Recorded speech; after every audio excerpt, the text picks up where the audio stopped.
presented by Maitri Express Music.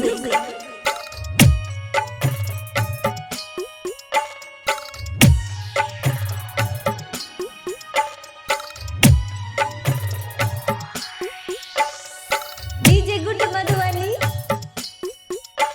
Khushi recording studio Baluaha. कहाँ से आवे छै महादेव, कहाँ से जीतिया माए, कहाँ से जीतिया माए, कहाँ से आवे छै जितवाहन, जेकर महिमा अपार, जेकर महिमा अपार।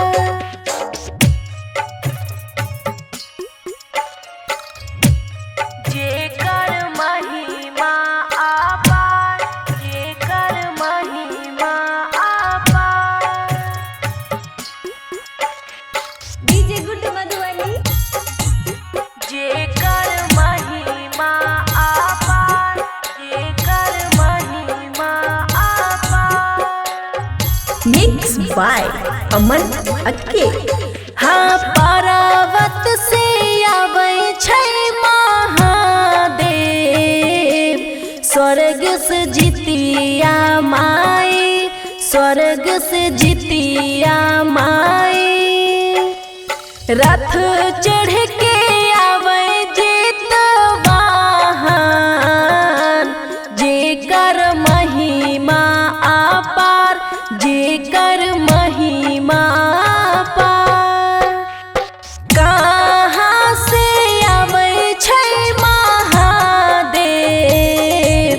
जेकर महिमा अपार, जेकर महिमा अपार।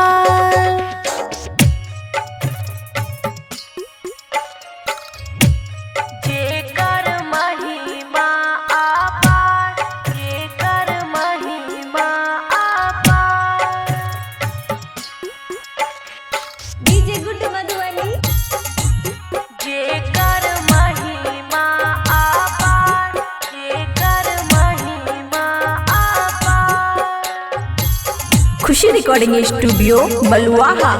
हाँ, घरे घरे माई सबके करे जितिया त्योहार, करे जितिया त्योहार। बेटा ले करे छै पूजन, मांगे आशीर्वाद हजार, मांगे आशीर्वाद हजार। कहाँ से आवे छै महादेव, जेकर महिमा अपार, जेकर महिमा अपार। खुशी रिकॉर्डिंग स्टूडियो बलुआहा।